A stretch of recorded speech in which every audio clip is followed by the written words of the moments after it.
बिस्मिल्लाहिर्रहमानिर्रहीम, अस्सलाम वालेकुम। जियो न्यूज़ पर आप देख रहे हैं आपस की बात और मैं हूं नीम फारूक। डट गए इमरान खान कप्तान और क्रीज पर भी जम गए। अगले 2 साल, इन दो साल के बाद अगले 3 साल भी डट के इनिंग्स खेलेंगे, एक लंबी इनिंग्स खेलेंगे। ये कहना था असद उमर साहब का। वुज़रा के बयानात, उनकी अचीवमेंट सुनने के बाद मेरे ख्याल में अपोजिशन के पास कुछ रह नहीं जाता कहने के लिए। बहरहाल फिर भी अपोजिशन ने हौसला किया और कुछ कहने की कोशिश की। ताज्जुब की बात है कि ऐसे अल्फाज इस्तेमाल किए गए, प्रोजेक्ट, हाइब्रिड हुकूमत, सेलेक्टेड, यौम तबाही, एक्सपेरिमेंट। इंसान दंग रह जाता है ये तमाम बातें सुन के। और साथ ही साथ ये कि नालायक भी, नाअहल भी, चोर भी, ये को कहने वाली बातें हैं।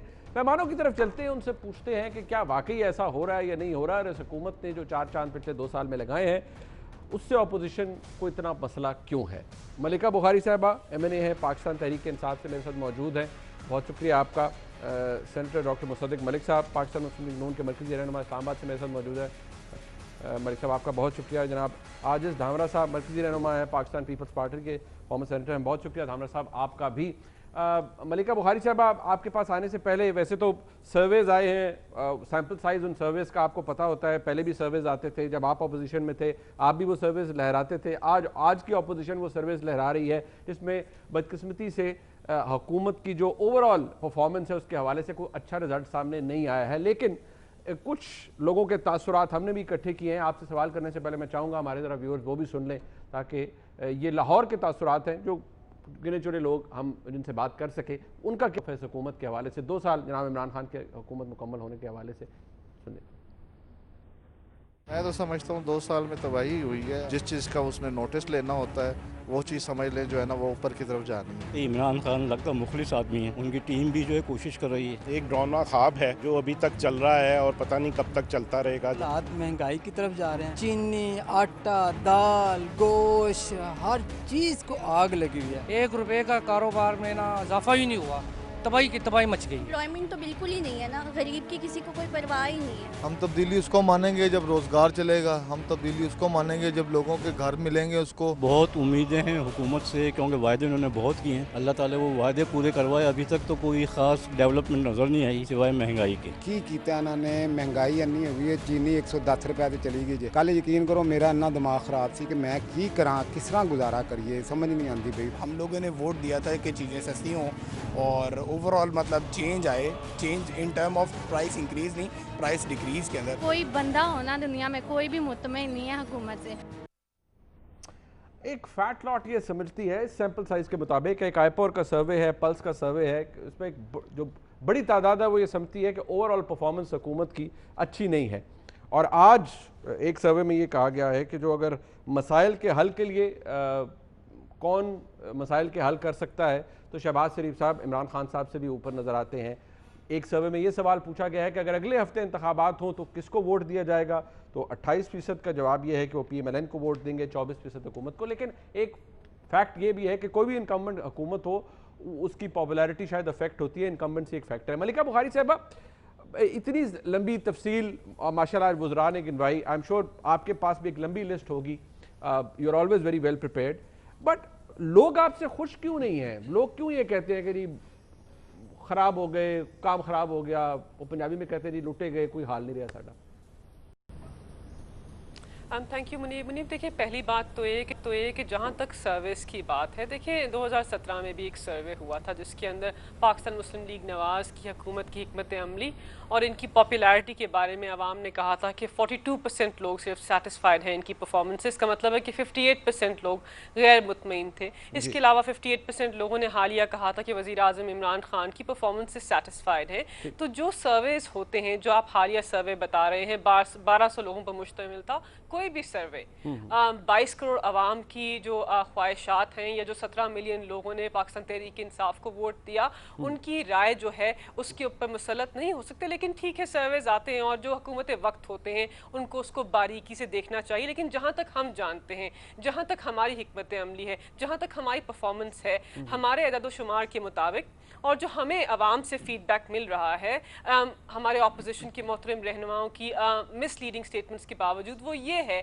कि हमने जो पाकिस्तान को एक फलाही रियासत बनाने का ख्वाब देखा था, वो ख्वाब आगे बढ़ रहा है। हम अपनी विजन आगे बढ़ रहे हैं। हमने कहा था कि हम पाकिस्तान के सबसे गरीब और डिसएडवांटेज वनरेबल लोग जो हैं उनको अपनी तरजीहात में रखेंगे। हमने यही किया, हमारे सारे इकदामात से यही प्रूव होता है कि हम उन्हीं लोगों की मदद करना चाहते हैं, चाहे वो एहसास प्रोग्राम के अंदर 1,60,00,000 लोगों की इमदाद हो, चाहे वो हमारा एहसास का नशोनुमा प्रोग्राम हो, चाहे वो हमारा एहसास का हेल्थ कार्ड हो जो केपी में सारी आवाम को मिलेगा। इसके अलावा पंजाब के अंदर 20 लाख लोगों के अंदर वो कार्ड डिस्ट्रीब्यूट हो चुका है। चाहे वो हमारा नया पाकिस्तान का हाउसिंग स्कीम हो जिसके अंदर गरीब जो लोग हैं जिनके पास ये वसाइल नहीं है कि वो एक बेसिक घर की जो राइट है उसको अफोर्ड कर सके, हम उनको वो भी मुहैया करेंगे। तो ये तो हमारी हिकमत अमली है। मईशत के बारे में आपने सुन लिया कि किस तरह हमने तवाज़ुन पैदा किया, आपने वज़ीर ख़ारजा से सुना कि किस तरह हमने पाकिस्तान को आइसोलेशन से निकाला, किस तरह पाकिस्तान का अच्छा मलिका बुखारी साहब, सवाल कुछ मैं अगर पूछ पाऊँ आपसे, आपने भी कहा कि जो हमें लोगों से फीडबैक मिल रहा है उसमें यह कि लोग आपसे मुतमईन है। मुझे ये बताना पसंद फरमाएंगे आपके लोगों से फीडबैक आपको मिल कैसे रहा है?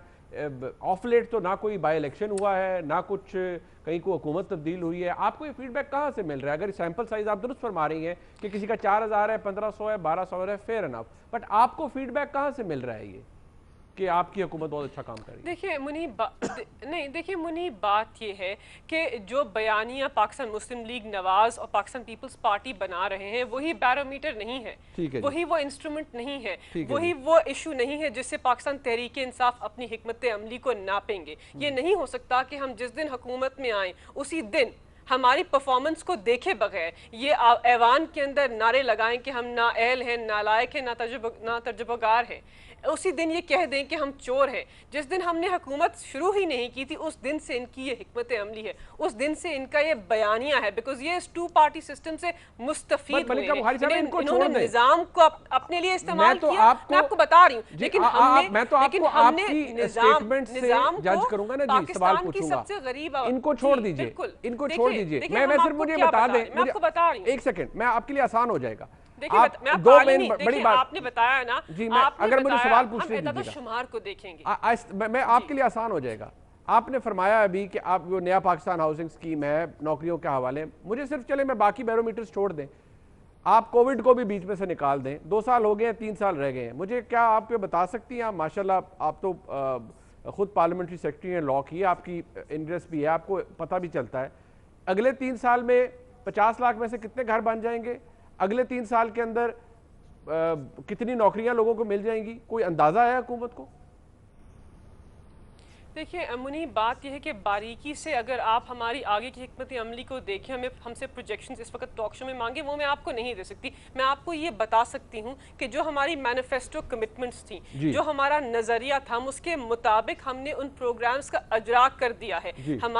हमें हुकूमत में आए हुए 2 साल हुए हैं, उन 2 सालों के अंदर हमने अपनी जो मेन की मैनिफेस्टो कमिटमेंट्स थी, चाहे वो खारजा अमूर में हो, चाहे वो मईशत में हो, चाहे वो निज़ाम अदल में हो, चाहे वो किसी और शोबे के अंदर हो, हेल्थ के अंदर हो, एजुकेशन के अंदर हो, हमने उसके ऊपर एक इनिशिएशन की है, हमने उसके ऊपर एक शुरुआत की है। और पाकिस्तान की आवाम जो है, क्या तब्दीली हुई निज़ाम अदल के अंदर? देखिए मैं आपको बताती हूँ, देखिए निज़ाम अदल का सबसे इम्पोर्टेंट, सबसे अहम इशू क्या है कि हमने ऐसे निज़ाम अदल का निफास करना है, ऐसे कानून का इजरा करना है, ऐसा निज़ाम बनाना है जो गरीब और अमीर में तफरीक ना करे। इनफैक्ट जो पाकिस्तान के सबसे गरीब लोग हैं उनको वो सिस्टम बेनिफिट करे, वो उससे मुस्तफीद हो। हमने 4-5 ऐसे कवानीन बनाए हैं। देखिए पहली बात तो हमने सिविल प्रोसीजर कोड, जो दीवानी केसेस, आपने पूछा है तो प्लीज मौका दीजिए, जो दीवानी केसेस हैं उनको सॉल्व होने में पाकिस्तान के अंदर 15 से 20 साल लगते थे, आप भी ये जानते हैं। जो हमने नया कानून बनाया है जिसको हम इम्प्लीमेंट कराने की कोशिश करें 2 साल के अंदर, इंशाल्लाह इस कानून के मुताबिक ये सारे जो केसेस हैं रिजॉल्व होंगे। उसके अलावा लोगों के विरासती हकूक का एक बड़ा तवील इशू है, इसी तरह 15 से 20 साल लोअर कोर्ट के अंदर लगते थे, हमने नादरा के अंदर इस सिस्टम को कंप्यूटराइज किया। इंशाल्लाह 14 दिनों के अंदर लोगों को उनके विरासती हकूक मिलेंगे। खवातीन के विरासती हकूक के लिए एक अलग हमने कानून बनाया और लीगल एड का एक पूरा सिस्टम बना दिया। आपने हमारी वजारत कानून और इंसाफ की हिकमत अमली। ठीक है, आपने एक आपको बता दूं, आप दोबारा आपके पास आऊंगा जी, मैं दोबारा एक बात जी, मैं अगर एक्चुअली मलिक साहब को और धामरा साहब को मैंने वक्त देना, मैं दोबारा बिल्कुल आपके पास आऊंगा। आप फरमाइएगा कि मैनिफेस्टो कमिटमेंट्स मलिक साहब पूरी हो गई इस हुकूमत की और उन्होंने उस राह पर गामजन हो गई हुकूमत। आपके पास कुछ कहने के लिए है सर, या को और बात करें?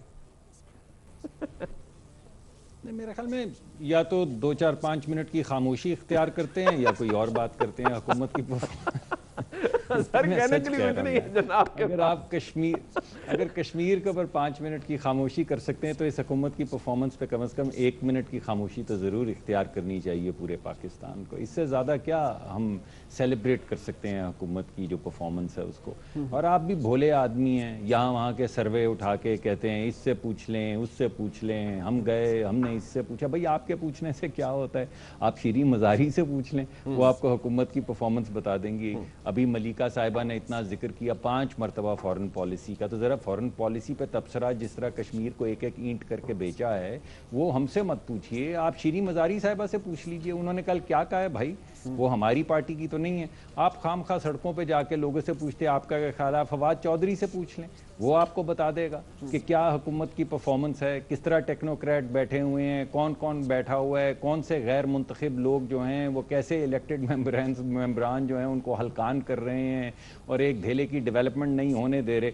उन सब दोनों को छोड़िए, फैसल वावडा साहब से पूछ लीजिए जो कहते हैं प्राइम मिनिस्टर पलक झपकने को नहीं है, ये दोनों ताक के बैठे हुए हैं निशाने लगा के, आप पलक झपकेंगे तो ये आपकी कुर्सी ले उड़ेंगे।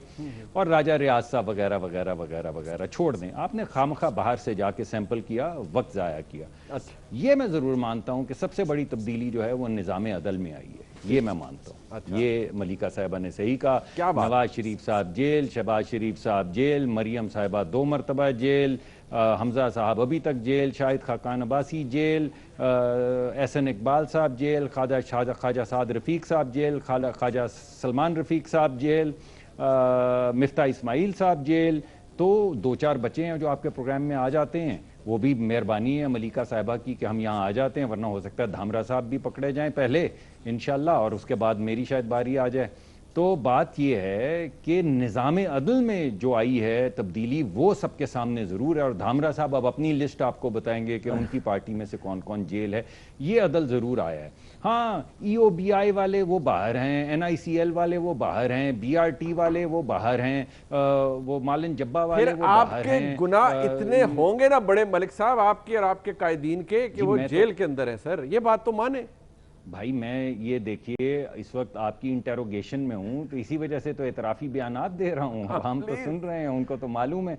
ये एतराफ़ी बयानात को सामने रखते हुए जो यूरोपियन यूनियन ने कहा नैब के मुतल्लिक ज़रा वो सुनवा दीजिए, या ह्यूमन राइट्स कमेटी जो यूनाइटेड नेशंस ने कहा ज़रा वो सुना दीजिए, या शाहिद खाकान अब्बासी, नहीं उसको छोड़िए, भी ख्वाजा साद रफ़ीक की दफ़ा जो बेल की एप्लीकेशन के ऊपर जो सुप्रीम कोर्ट ने कहा ज़रा वो सुनवा दीजिए, जो शाहिद खाकान अब्बासी साहब की बेल एप्लीकेशन के ऊपर हाई कोर्ट ने कहा वो सुनवा दीजिए, उसको भी छोड़ दीजिए। ज़रा एहसन इकबाल साहब की बेल के ऊपर जो हाई कोर्ट ने कहा वो सुनवा दीजिए।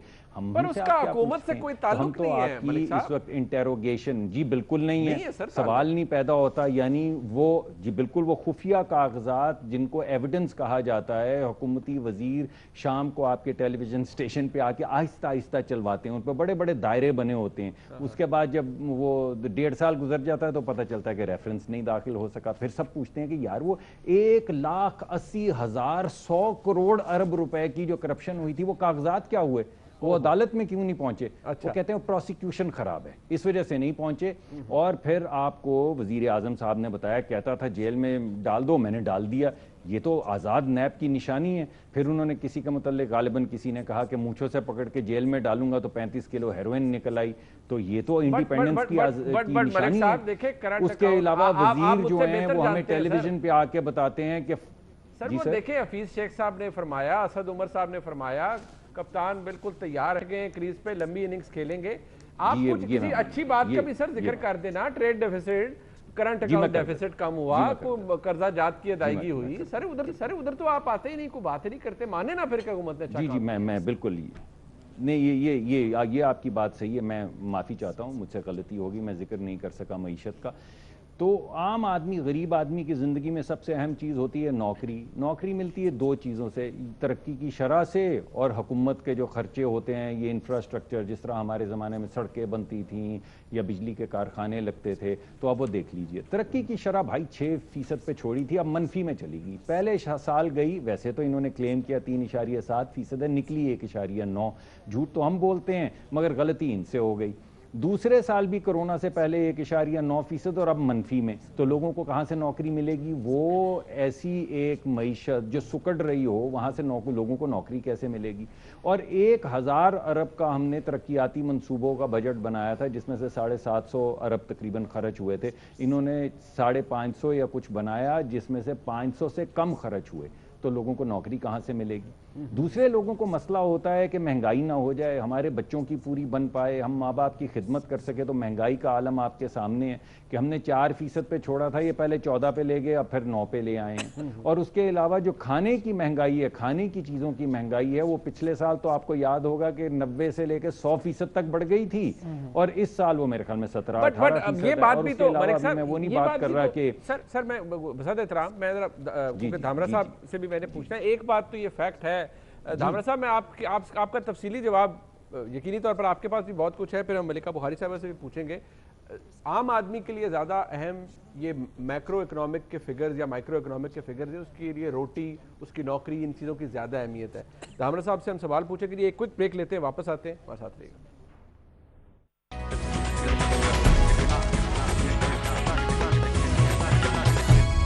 धामरा साहब, आप लोग इस हुकूमत को प्रोजेक्ट क्यों कहते हैं, तजर्बा क्यों कहते हैं? ये ऐसे नाम ना दिया करें, इलेक्टेड हुकूमत है, प्लीज। देखिए मुनीब, पहली बात तो 2 साल की इस हुकूमत को की जो हेडलाइन है, 2 साल के बाद जो बनी है हेडलाइन, वो है वो वादा ही क्या जो वफा हो जाए। वाह। अब ये सारी डिटेल में जब हम जाएंगे तो देखें, अब 2 साल के बाद पीटीआई को आप 3 कैटेगरी में आप ले लें। एक वो पीटीआई जो उनके कारकुनान आज भी भटक रहे हैं, कराची प्रेस क्लब में मैंने अपनी आंखों से देखा, दूसरी जगहों पे ये एहतजाज कर रहे हैं इनके कारकुनान कि हमें वो पीटीआई वापस दिलाई जाए जो इतने बड़े वादे करती थी और कंटेनर पे खड़ी होती थी, हमें वो पीटीआई वापस कराएं। अच्छा, दूसरा जो इनका स्टेप है पीटीआई का, वो है पीटीआई खबरनामा, जो शाम 7 बजे से 11 बजे तक आपको इन टॉक शो में नजर आएगा, जो सुनी सुनाई बातें जो हैं वो रिपीटेशन करके कौम को टाइम उलझाने में लगे हुए हैं। और तीसरी एक पीटीआई है जो शाम को बनी गाला में बैठती है, जिसका नाम है माफिया, वो डायरेक्ट लिंक करती है इमरान खान से। अच्छा, वो सारी माफिया इनके खाते में एहतसाब में एक चीज जाती है, वो है चीनी कमीशन का। आपने ऐलान कर दिया या किसी ने करवा लिया आपसे। अच्छा, बाकी एहतसाब की बात करते हैं तो ये कहते हैं कि जनाब नेब आजाद है, हमारा तो कोई लेना देना नहीं। अच्छा, नेब कोई गिरफ्तारी करती है तो कहते हैं देखें जी हमारा एहतसाब हो रहा है। तो ये जो 2 फेज पॉलिसी एहतसाब पे इनकी है वो अब चलेगी नहीं। धामरा साहब, ये बात तो सर माने ना, आपके दौर में खाते में ना आटा ना चीनी, किसी के ऊपर कोई रिपोर्ट नहीं, कोई नोटिस नहीं, कुछ भी नहीं हुआ सर। ये माफिया तो पहले भी है, कम से कम यहाँ पर रिपोर्ट आई, एक आई, दूसरी आई, पब्लिक हुई, वज़ीर आज़म ने कहा हमने नोटिस लिया है। मुनीब, आप में और ये कौम उस कमीशन रिपोर्ट का आचार डालेगी? हम तो ऐसी मुनाफकत नहीं कर रहे थे ना। हम तो कह रहे हैं कि जो आपने कमीशन बनाई, एक तो वो इदारे जो हैं वो सोए हुए हैं, जाहिर सोएंगे। नेब चेयरमैन के डिटेल में नहीं जाना चाहता, जितने उस बेचारे के साथ इश्यूज इस हुकूमत ने किए हुए हैं, वीडियोस के या वाट एवर जितने भी हैं। और दूसरी बात कि एक कमीशन का जो बंदा था वो आपने बाहर भेज दिया, वो वापस आने के लिए तैयार नहीं है। और दूसरे जो लोग थे वो काबीना में एक कुर्सी से उठा के आपने दूसरी कुर्सी पे बिठा दिया, जब पीछे कुर्सी थी वो आगे करके रख दी। और ये जो आज वजीरों ने प्रेस कॉन्फ्रेंस की है ना कि कप्तान जो पिच पे वो जम के खड़ा हो गया है। देखें, अगर कोई बैट्समैन बॉलर के बॉल से आउट नहीं होता, कैच आउट भी नहीं होता, क्लीन बोर्ड भी नहीं होता, तो हिट विकेट भी होता है। कभी कभी और कॉन्फिडेंस में बैट्समैन अपनी बैट को जब विकेट पे लगा देता है तो वो भी नहीं, आपको ये उम्मीद यही है कि इमरान खान साहब हिट विकेट हो जाएंगे? कैसे होंगे हिट विकेट? उन्होंने देखे हिट विकेट हो चुके हैं, आईपीपी से 600 अरब कौम का बचा रहे हैं, जीआईडीसी का मसला हल हो गया। सर देखें उन्होंने क्या कुछ नहीं करे, आप इंतजार कर रहे हैं हिट विकेट होंगे। मुनीब, आप ये ना कहें कि नहीं हुए आउट। मैं कह रहा हूं कि कई मर्तबा ये बैट जो है वो विकेट को हिट कर चुकी है, मगर एम्पायर खामोश है। अच्छा। वो आउट नहीं दे रहा है, तो मैं और आप क्या करेंगे? नहीं गिरे होंगे ना, स्टंप्स नहीं गिरे होंगे, स्टंप्स अपनी जगह मौजूद होंगे, तो कैसे आउट होंगे? जी जी जी जी जी चलो ये गुंजाइश पैदा कर दी है आपने। पर बात तो यही आ गई ना दामरा साहब, आप भी अगर अंपायर की तरफ देख रहे हैं तो क्या फायदा सर आपकी सियासत का, आप भी अंपायर को देख रहे हैं। नहीं अपोजिशन ग्राउंड पे मौजूद है, बार बार अपोजिशन मौजूद है। देखिए मैं और बात कहना, मईशत पे बात की, मैं रिपीटेशन नहीं करना चाहता। अब आते हैं पार्लियामेंट के अंदर इनकी परफॉर्मेंस पे। देखें 2 साल के अंदर इनके 29 बिल आए हैं, 31 इनके ऑर्डिनेंस आए हैं, माशाल्लाह 2 ऑर्डिनेंस इनसे ज्यादा हैं, और 130 जो इजलास हैं, वो जो सालाना कैलेंडर आता है असेंबली का, 130 इजलास आपको अटेंड करने पड़ते हैं, प्राइम मिनिस्टर समेत तमाम पार्लियामेंटेरियंस को। साहब मौसूफ ने, प्राइम मिनिस्टर साहब ने पहले साल में 12 इजलास अटेंड किए हैं, और दूसरा साल जो कंप्लीट हो रहा है उसमें 9 इजलास अटेंड किए हैं। सर शहबाज साहब ने कितने, वो लीडर ऑफ द ऑपोजिशन है, उन्होंने कितने प्राइम मिनिस्टर ऑफ पाकिस्तान ने। सर कोई नहीं सीरियस लेता जब एक दफा। सर शहबाज शरीफ साहब लीडर ऑफ द ऑपोजिशन है, उन्होंने कितने इजलास अटेंड कर लिए होंगे? लीडर ऑफ ऑपोजिशन पे आप क्वेश्चन करें, मगर तो आप कप्तान ना कहें ना प्राइम मिनिस्टर को। जब आप यही कंपेयर करें लीडर ऑफ अपोजिशन से, उनको बिल्कुल आना चाहिए, बिल्कुल आना चाहिए, मैं डिनाई नहीं करता, मगर जब आप कंपेयर करते हैं तो आप कप्तानी वापस लें। और पाकिस्तान की पार्लियामेंट में पहली मर्तबा ये हो रहा है कि हुकूमत जो है वो इस सारे शोर शराबे को कंट्रोल करके अपनी कानून साजी पे तवज्जो देती है। अच्छा। मगर यहां पर वुज़रा अपनी सीटों पे खड़े होके गालिम गलोच शुरू कर देते हैं। तो ये परफॉर्मेंस है पार्लियामेंट की। बाकी परफॉर्मेंस का अच्छा चले एक सेकंड, साहब ने कर दिया, बहुत सारी और बातें हैं। और मलिक साहब ने तो देखे, मलिक साहब गिरफ्तारियों की जहां तक बात है, मलिक साहब का तो दुख वैसे भी आखिरी बात पूछना चाहता हूं, मैं आखिरी बात पूछना चाहता हूं कि ये जो गिरफ्तारियां हैं अपोजिशन की, ये हुकूमत की जानिब से हैं या नेब की जानिब से हैं? ठीक है, चले चले ठीक, वो अभी, लेकिन मैं जरा थोड़ा सा इसको, मलिका साहबा आपने अपनी परफॉर्मेंस का बता दिया, ये इतना जो कॉन्फिडेंस है, असद उमर साहब फरमा रहे हैं कि प्राइम मिनिस्टर आप बिल्कुल डटे हुए हैं और वो लंबी इनिंग्स खेलेंगे, मीनिंग देयर बाय कि वो आगे जबरदस्त अगले 3 साल भी गुजरेंगे। ये अपोजिशन जो है ये तो इसी ख्वाहिश में है कि बस या हिट विकेट हो जाए या वो रन आउट हो जाए, कुछ हो जाए। इस कॉन्फिडेंस की वजह क्या हुकूमत की और प्राइम मिनिस्टर की? देखिए मुनीब, गलत फहमी का तो इलाज होता है लेकिन खुश फहमी का नहीं होता। लेकिन बात यह है कि ये दोनों पॉलिटिकल पार्टीज़, इन पे मैं तबसरा करना चाहूँगी, ये 2 पॉलिटिकल पार्टीज़ पाकिस्तान के अंदर ऐसी थी जिन्होंने पाकिस्तान के ऊपर दिहाइयाँ हुकूमत की और इस निज़ाम को अपने ज़ाती उसमें आमरीती हुकूमतों को भी अपने नहीं बोलने दें। देखिए मैं आपके बीच में नहीं बोली, प्लीज इसको नहीं मैं आमरीती हुकूमती दौरों की भी बात कर लें ना, वो भी इसमें काउंट कर ले। जी आप मुझे ना बताइए, मैं अपनी पार्टी के व्यूज की तर्जुमानी करूंगी। बहुत शुक्रिया आपका। देखिए बात ये है कि दोनों पॉलिटिकल पार्टीज ने अपने आप को, देखिए मुनीब आप इनसे अगर जी मैंने नहीं मैं दामरा साहब उन्हें बोलने दीजिए ना, उन्हें बोलने दीजिए। जी प्लीज प्लीज मलिका साहब प्लीज। आपकी फरमाइश पे तो प्रोग्राम नहीं होगा, ये पीटीआई का प्रोग्राम नहीं है। अच्छा चले एक मिनट दामरा साहब उन्हें बोलने दीजिए ना, वो अपनी बात मुकम्मल कर दे। मैं तो ऐसे लोगों के साथ टॉक शो में बैठती भी नहीं हूँ, लेकिन चले। लेकिन बात यह है कि इन दोनों पॉलिटिकल पार्टीज ने अपने आप को इस निजाम को जाती तौर पर निजाम को इस्तेमाल किया है। देखें जाती तौर पर निज़ाम को अपने लिए इस्तेमाल किया है। इनकी जो पर्सनल वेल्थ है, जो इनकी पर्सनल वेल्थ है, उसके अंदर बतदरीज इजाफा हुआ और पाकिस्तान की आवाम गरीब हुए। इनके अपने जो बेटे हैं, इनके रिश्तेदार हैं, जो दीगर इनके साथ लोग एसोसिएटेड हैं, उनके जो कंपनीज हैं उनके अंदर इंक्रीज हुआ और पाकिस्तान के इदारे बर्बाद हुए। PIA है, स्टील मिल्स है, PTV है, ऐसा कोई इदारा नहीं है जो खसारे में नहीं था जब हम हुकूमत में आए। ये इनकी हिकमत अमली थी एक्सपीरियंस सियासतदानों की। उसके अलावा ये एहतसाब की बात करते हैं। देखिए मुनीब आपने कहा कि कैसा निज़ाम अदल है, मलिक साहब ने भी कहा कि ये तो कैसा निज़ाम अदल है कि सब लोग जेलों के अंदर जा रहे हैं। बात यह है मलिक साहब कि अच्छा निज़ाम अदल वही होता है जहां ताकतवर और कमज़ोर में तफरीक ना हो, जहां पे वो ऐसे लोग जो पाकिस्तान की आवाम के पैसों के जामिन रहे हों, उनको एहतसाब के अमल के लिए पेश होना चाहिए। और यही एक अच्छी जमहूरियत और एक अच्छे स्ट्रॉन्ग निज़ाम अदल की निशानदही करता है कि जामिन आवाम के पैसों का एहतसाब दें। और आपकी हुकूमत और पीपल्स पार्टी के नुमाइंदे पाकिस्तान के ऊपर हुकूमत कर चुके हैं, इसीलिए आप लोगों को पाकिस्तान की आवाम को और इदारों को जवाब देना पड़ेगा। और पाकिस्तान तहरीक इंसाफ भी दे रहे हैं। आपने हालिया देखा कि वजीर आला पंजाब भी एहतसाब के अमल के सामने पेश है और बिल्कुल सही है। मुराद अली शाह भी गए, सारे जाते हैं। मलिका बुखारी साहबा देखिए हम तो कहते हैं, लेकिन हम ये नहीं कहते ना कि निज़ाम अदल या कोई भी इदारा जो है वो एक अगर मैं पूछ पाऊं को मुतनाज़ा बनाते हैं। मलिका बुखारी साहब आपकी मौजूदगी से एक बजे अगर मैं आज बहसियत एक पाकिस्तानी होर्डिंग में मुलविस हो जाऊं, 50-100 बोरियां चीनी की इधर उधर करूं, तो मुझे तो यकीन माने रात को घर से उठा के ले जाएंगे। यहाँ पर एक पूरा कमीशन बनता है जहांगीर तरीन साहब के हवाले से, उनकी ग्रुप के हवाले से और बहुत से लोगों के हवाले से बहुत कुछ होता है। ये अपोजिशन, मैं नहीं कहता, ये कहते हैं ये मलिक साहब और धाबरा साहब कि नहीं वो मुल्क से बाहर चले गए, ना उनका आने प्रोग्राम है, ना जवाबदेही का कोई प्रोग्राम है, ना असद उमर साहब से किसी ने पूछा, ना रज़ाक दाऊद साहब से पूछा, ना वज़ीर आला पंजाब से पूछा। सब अपनी अपनी सीटों में बैठे हुए हैं, जिनकी क्रिमिनल नेग्लिजेंस की वजह से ऐसे फैसले हुए जिनके नतीजे में शुगर क्राइसिस आया और लोगों को अफेक्ट हुआ, उनके हवाले से कुछ नहीं किया। आप कहती है एहतसाब सबका यही तो अदल का निज़ाम है पीटीआई का। मुनीब देखिए, यही तो अदल का निज़ाम है। एक सबक को जवाब दें। आप देखिए मुनीब देखिए, आप एक पढ़े लिखे जर्नलिस्ट हैं और आप जानते हैं कि पाकिस्तान तहरीक इंसाफ ने तारीख रकम की है। इससे पहले किसी दौरे हुकूमत में, किसी भी अदवार के अंदर, कभी भी किसी हुकूमत वक्त ने कभी भी किसी इशू के ऊपर इस तरह का तफसीली और इतना एम्पावर्ड हाई इंक्वायरी कमीशन नहीं बिठाया। हमने तो शुरुआत की, हमने रिकग्नाइज किया, हमने माना कि पाकिस्तान के निज़ाम के अंदर कार्टेल्स हैं, माफिया हैं जो निज़ाम को अपने लिए इस्तेमाल करते हैं और पाकिस्तान की आवाम का इस्तेहसाल करते हैं। हमने एक ट्रांसपेरेंट शफाफ तरीके से इंक्वायरी रिपोर्ट को पब्लिक किया, उसके बाद गलती का तायुन किया और अब एहतसाब का अमल जारी है।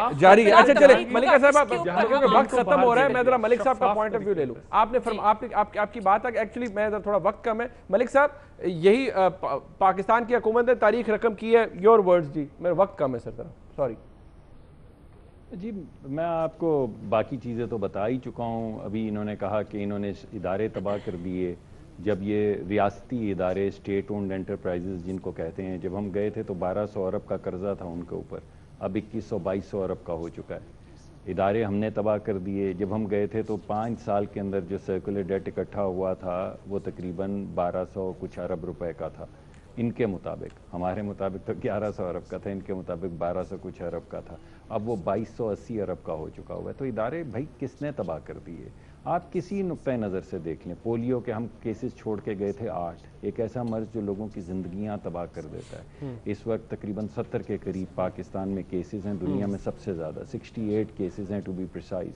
और वायरस का एक ऐसा स्ट्रेन पाकिस्तान में आया है जिसके जरिए लोगों की अमवात वाक़ हो रही हैं, जो वाइल्ड। अब उनको हुकूमत पेश कर रही है कि उनके खिलाफ इंक्वायरी कर लें, बाबर बिन अता साहब के खिलाफ। वैसे बड़ा सीरियस इंक्वायरी ज़रूर कर लें, लेकिन देखिए इंक्वायरी ज़रूर कर लें। वो की मेरे कत्ल के बाद उसने जफा से तौबा। ज़रा उस माँ से पूछें जिसका बच्चा पोलियो का शिकार हो जाए कि अब इंक्वायरी कर लें।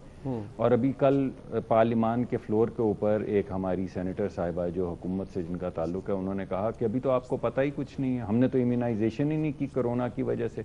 तो मैंने उनसे पूछा कि इम्यूनाइजेशन क्या फिनलैंड या ऑस्ट्रेलिया ने आके इधर करनी थी? तो उन्होंने कहा मैंने कहा अब आप ये हमें बता रही हैं कि अभी तो आपने मौत देखी नहीं है, अभी तो आप पोलियो कर रहे हैं। जो इम्यूनाइजेशन ना होने की वजह से बच्चों की अमवात होंगी वो तो अभी आएंगी। तो ये कैसी हुकूमत की परफॉर्मेंस है? चाहे आप इस हवाले से देख लें या उस हवाले से देख लें।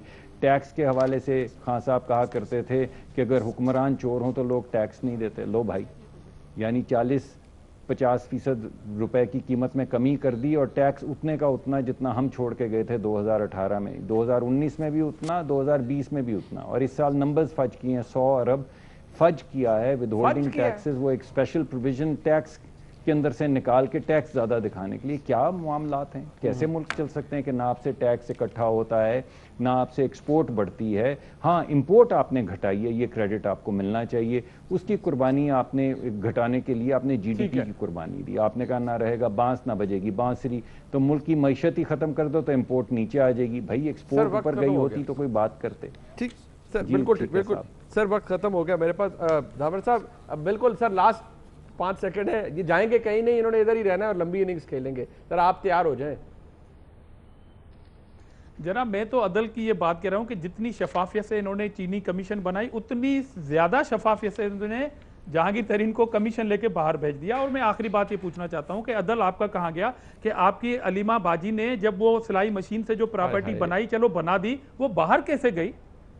अच्छा, वो बाहर कैसे गई उसका जवाब दे सर। वो खैर मामला वो सुप्रीम कोर्ट में गया। वो अब उस पर हमारे पास वक्त नहीं है, लेकिन मैं चाहूंगा जरूर कि आने वाले दिनों के अंदर हम उसको जरूर कभी मलिका बुखारी साहबा के साथ हम डिस्कस कर सकते हैं। वो बीइंग अ बैरिस्टर बता भी सकती हैं क्या हालात उस वक्त हुए। मैं शुक्रिया अदा करूंगा मलिका बुखारी साहबा आपका, आरिज़ धामरा साहब आपका, और सेनेटर डॉक्टर मुसद्दिक मलिक साहब, आपका प्रोग्राम में एक ब्रेक शामिल करते हैं। पाकिस्तान को ख़तरात लाक हैं दहशतगर्दी के हवाले से। जहाँ एक देर पा अमन कायम हुआ, वहीं दुश्मन ममालिक या कुछ ऐसे तकरीबकार आज भी मौजूद हैं जो पाकिस्तान के खिलाफ साजिश कर सकते हैं, कर रहे हैं। उनकी तफसीलात क्या है, एक ब्रेक के बाद आपके सामने रखते हैं। मैं साथ रहिएगा।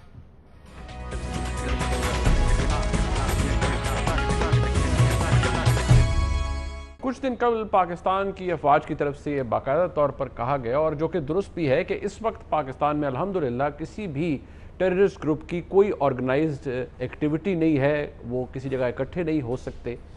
इस इम्पॉर्टेंट अनाउंसमेंट के बाद, जो कि बहुत सारी कुर्बानियों के बाद पाकिस्तान ने हासिल की, जिसमें बहुत से कामयाब ऑपरेशन शामिल हैं, जिसमें आप देख सकते हैं कि ना सिर्फ पाकिस्तान की फ़ौज बल्कि सिविल जो लॉ इन्फोर्समेंट एजेंसीज़ हैं, वहाँ पर ना सिर्फ जवानों ने शहादत नोश की बल्कि अफसरान ने भी शहादत नोश की। और बड़ी कुर्बानियों के बाद पाकिस्तान में ये देरपा अमन कायम हुआ है। लेकिन जहाँ ये देरपा अमन मौजूद है, वहाँ पर इस बात का ख़तरा भी मौजूद है कि पाकिस्तान के ख़िलाफ़ शायद एक नई साजिश भी तैयार हो रही है। वो साजिश क्या है, उसकी कुछ तफसीलात अब पाकिस्तान के हमारे सामने हैं। रॉ और NDS कुछ अरसे से तहरीक तालिबान पाकिस्तान और इसके कुछ अरसे से स्प्लिंटर ग्रुप को मुत्तहद करने की कोशिश में मसरूफ़ अमल थे। बिलाखिर 16 अगस्त को अफगानिस्तान के सूबे पख्तीता कुनड़ में होने वाले इजलास में रॉ और NDS TTP, जमातुल अहरार और हिज़्बुल अहरार को मुत्तहद करने में कामयाब हुए। इस इजलास में कलदन तंजीमों के साथ साथ रॉ और NDS के अहलकार भी मौजूद थे, जिन्होंने इस इत्तेहाद के लिए भरपूर किरदार अदा किया। अफगानिस्तान की सरजमीन पर होने वाले इस तरह के आज़ादाना इजलास में इसकी ख़ास बात इकरामुल्लाह तराबी, जिसका ताल्लुक़ जमातुल अहरार से था, उसकी मौजूदगी पर है। इकरामुल्लाह तराबी कुछ अरसे कबल पाकिस्तान में एक मौज़ूद अदालत के हुक्म के बाद रिहा हुआ। इकरामुल्लाह तराबी को दिसंबर 2013 में अफगानिस्तान से ISF ने गिरफ्तार किया और पाकिस्तान के हवाले किया। 16 अगस्त को यानी 16 अगस्त 2020 के इस इजलास में यह तय पाया कि Pakistan army, police, rangers, FC और दीगर कानून नाफिज करने वाले इदारों पर हमले किए जाएंगे। रॉ और NDS की ये कोशिशें अफगानिस्तान में देरपा अमन के लिए पाकिस्तान और अमेरिका की मुश्तरका कोशिशों को सेबोटाज करने की एक घिनौनी लेकिन इसका सबसे बड़ा जो इम्पैक्ट आ सकता है वो पाकिस्तान के ऊपर आ सकता है। इकरामुल्लाह तराबी की रिहाई अदालती फैसले के बाद, और अब इकरामुल्लाह तराबी क्या कर सकता है पाकिस्तान के ख़िलाफ़, क्या नई साजिश बन सकती है, और जो ये हम कह सकते हैं कि ये इजलास हुआ है, इसकी अहमियत क्या है, ये जानने के लिए हम चलते हैं major general retired Ejaz Awan sahab की तरफ। जनरल साहब, बहुत शुक्रिया आपका। ये एक एज अ पाकिस्तानी एक वरीसम डेवलपमेंट है हमारे लिए। यहाँ पर आप रद्दुल फसाद देख लीजिए, ज़रबे अज़्ब देख लीजिए, बड़े कामयाब ऑपरेशन है, बड़ी कुर्बानियाँ हैं इनमें, पाकिस्तान के शहरियों की, पाकिस्तान की फ़ौज की, लॉ इन्फोर्समेंट एजेंसीज़ की। सबसे पहले तो ज़रा ये बताइए कि इकरामुल्लाह तराबी का वहाँ मौजूद होना इस इत्तेहाद के अंदर, ये शख्स कितना नुकसानदेह साबित हो सकता है, कितनी सुसाइड जैकेट्स बनाएगा, पता नहीं क्या क्या करेगा आने वाले दिनों में। Munib, thank you very much. देखिए, ये एक बहुत बड़ा प्लान है जिसका हम पहले भी बात करते रहते थे कि जब नेगोशिएशन टेबल पे और अमन के प्रोसेस में हिंदुस्तान का कोई रोल नहीं रहा तो उनकी बहुत बड़ी इन्वेस्टमेंट थी, और उन्होंने एक ज़माने में हमने देखा कि 8 कॉन्सुलेट वो रख के ऑपरेट करते थे और वहाँ से वो दहशत गर्दों को ट्रेन करके इन्फिल्ट्रेट करते थे पाकिस्तान में। और तहरीक तालिबान पाकिस्तान जो उस वक्त अफगानिस्तान बेस्ड काम कर रही थी, तो अफगान हुकूमत यही एक बहाना बनाती थी कि हमारे पूरे इलाके पर होल्ड नहीं है, लिहाजा हम इसका कुछ नहीं कर सकते। तो अब जब वो ये एक पीस प्रोसेस हो गया है, अमेरिका ने यहाँ से जाने का इरादा कर लिया है और पाकिस्तान ने इसमें भरपूर मुआवनत की है, क्योंकि बारहा हम कह चुके हैं कि पाकिस्तान सबसे बड़ा बेनिफिशरी होगा अफगानिस्तान के अमन का। अब ये चीज़ हिंदुस्तान को खटकती है, NDS को भी खटकती है, क्योंकि कुछ एलिमेंट ऐसे हैं अफगानिस्तान में जो नहीं चाहते कि ये पीस प्रोसेस आगे चले, क्योंकि उन्होंने 2 डेकेड इस पूरे जो वॉर थी उसमें बड़ा उससे अहम फ़ायदा उठाया है, बड़ी अहम पोजीशन पे रहे हैं और इक़्तिदार के मज़े भी लूटे हैं। तो अब ये वो जो एंटी पीस फोर्सेस हैं इस अफगानिस्तान में उन्होंने एक एफर्ट की है कि ये जो स्प्लिंटर ग्रुप्स हैं, अगर वो रहते हैं स्प्लिंटर ग्रुप, तो उनके आपस में भी कोई कोऑर्डिनेशन नहीं होगा, वो एक फोर्स की तरह ऑपरेट करते हुए वो टारगेट्स हासिल नहीं कर सकते, वो अज़ाइम नहीं हासिल कर सकते जिनके लिए उनकी फंडिंग की जा रही है। तो अब एनडीएस और रॉ ने मिलकर, और Ajit Doval is not making any bones about it, वो कहता है जी हम करेंगे और पाकिस्तान के अंदर करेंगे, बलूचिस्तान में करेंगे। कुलभूषण यादव का पूरा केस अगर आप देखें तो उसका पूरा नेटवर्क है। अभी पिछले दिनों कराची में भी लोग गिरफ्तार हुए थे, फिर जो कॉन्सुलेट पे हमला किया गया, तो ये जो बीएलए और बलूचिस्तान के ये जो लोग वहां पर डिजर्ट करके गए हुए हैं, वो तहरीक तालिबान, हिजबुल एहरार और जमातुल एहरार का यूनाइट करना और फिर तुराबी का वहां मौजूद होना, ये एक बड़ा अनफॉर्चुनेट इंसिडेंट है कि अगर ये तमाम फोर्सेस तैयार होती हैं। और जिस तरह भी एक रिपोर्ट रिलीज हुई थी अमेरिका की तरफ से, जिसमें उन्होंने कहा था कि 6,500 के करीब ऐसे फाइटर्स मौजूद हैं अफगानिस्तान में जो वहां से पाकिस्तान के अंदर दहशतगर्दी कराना चाहते हैं। तो अगर इस पूरे सिनेरियो को देखें तो इट्स अ डेंजरस डेवलपमेंट, और ये इस न सिर्फ अमन प्रोसेस को सैबोटाज करेगी, बल्कि रॉ और इंडिया मिलकर पाकिस्तान पे नए सिरे से फिर ये इल्जाम लगाना चाहेंगे, वही जो ओल्ड घिसा पिटा नैरेटिव है कि सेंचुरीज पाकिस्तान में है, दहशतगर्दी पाकिस्तान से हो रही है। पिछले दिनों एक बड़ा इंटरेस्टिंग एक इंटरसेप्ट था जो मैंने व्हाट्सएप पे कहीं देखा, जिसमें उन्होंने पश्तो में एक मैसेज दिया हुआ था कि ये जो मीटिंग हुई है हमारी, इसको कहना कि ये पाकिस्तान में हुई है, अफगानिस्तान का नाम ना आए, क्योंकि वो फिर से एक नैरेटिव बिल्ड करना चाहते हैं कि पाकिस्तान बेस्ड सेंचुरीज अमन, अफगानिस्तान का अमन तबाह करने के लिए एक दफा से फिर सरगर्म हो गई हैं और पाकिस्तान उनकी मुआवनत कर रहा है। तो इसमें जो सबसे बड़ी ट्रेजेडी है मुनीब, मैंने I have led this war in सवाद, सबसे बड़ी हमारी ट्रेजेडी ये है कि जो नेशनल अप्रोच होती है, इसमें हमेशा कोई ना कोई एक लोच रहा है, एक कमजोरी रही है। जब तक वॉर ऑन टेरर में एक होता है कॉन्स्टिट्यूशनल पार्ट और लीगल एस्पेक्ट, एक होती है जुडिशियल बैकिंग। जब तक जुडिशियल बैकिंग नहीं होगी, हम इस वार को न तो हतमी नताइज तक ले जा सकते हैं और न इन लोगों को, अभी कोर्ट्स के जाहिर है अपनी डिसीजंस हैं, लेकिन आपने देखा पेशावर हाई कोर्ट ने तकरीबन 170 उन दहशतगर्दों को रिलीज किया जिनको मिलिट्री कोर्ट ने सजाएं दी थी, और 70 या इससे कुछ ज्यादा तादाद में एक पहले ग्रुप ने रिलीज किया। तो अगर ये तकरीबन 300 के करीब दहशतगर्द जिनको जंग में गिरफ्तार किया, दहशतगर्दी पे इनका ट्रायल हुआ, मिलिट्री कोर्ट से इनको सजाएं हुई, अगर ये लोग फिर रिलीज होके वापस जाते हैं तो एक तो पाकिस्तान आर्मी के लिए एक बड़ा नेगेटिव नैरेटिव बनता है डोमेस्टिक मुल्क के अंदर, उन लोगों के हाथों जो कहते हैं जी कि ये तो मिले हुए हैं पाकिस्तान आर्मी के साथ और पाकिस्तान आर्मी इनको सजाएं देना नहीं चाहती, और वही ओल्ड नैरेटिव गुड तालिबान और बैड तालिबान आर्मी ने खुद पाले हुए हैं, एजेंसियों ने खुद पाले हुए हैं। तो ये इस तरह की रिलीजेस जो हैं ये उस नैरेटिव को भी तकवीत देती हैं, पाकिस्तान आर्मी के इमेज को डैमेज करती हैं, और जो हमारी नेशनल ड्राइव है अगेंस्ट टेररिज्म, उस सारी को टारगेट, उस सारी को एक किस्म का सैबोटाज कर देती हैं उस पूरे प्रोसेस को। तो मैं समझता हूं कि एक तो इसको फुल जुडिशियल बैकिंग मिलनी चाहिए, और दूसरा Pakistan has to go the hard way, और अमेरिका को ऑन बोर्ड रखते हुए इंडिया के खिलाफ हमें यूएन में जाना चाहिए और इस चीज को हाईलाइट करना चाहिए कि वो जो कुछ कर रहे हैं अफगानिस्तान में बैठ के, this is a state sponsored terrorism. और कुलभूषण यादव के केस के साथ अगर आप इसको लिंक करें तो ये एक इतना स्ट्रांग नैरेटिव है और रियलिटी है ऑन ग्राउंड, जिसकी एविडेंस हमारे पास मौजूद है। ठीक, बहुत शुक्रिया जनरल साहब आपका, आपने अपना कीमती वक्त दिया। यकीनी तौर पर पाकिस्तान के लिए, जिस तरह मैंने आगाज़ में कहा, एक वरिसमेंट है।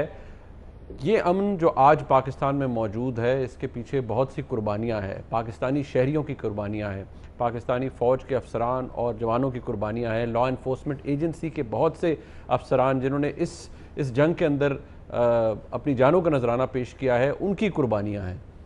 पाकिस्तान को जुडिशल बैकिंग की ज़रूरत है। जिस नैरेटिव की बात की जनरल साहब ने, यकीनी तौर पर वो फ्रस्ट्रेट करता है किसी भी सोल्जर को कि अगर बड़ी मेहनत से या किस तरह भी इन दहशत गर्दों को पकड़ा जाता है जो कि हार्डन्ड दहशत गर्द हैं, और अगर किसी अदालती फैसले की वजह से वो रिलीज़ होते हैं, दोबारा रीग्रुप करते हैं और फिर लॉ इन्फोर्समेंट एजेंसी पे अटैक करते हैं, तो यकीनी तौर पर ये एक बहुत परेशान कुन बात है। आज का प्रोग्राम आपने देखा, फीडबैक जरूर दीजिएगा। देखने का बहुत शुक्रिया। खुदा हाफिज़।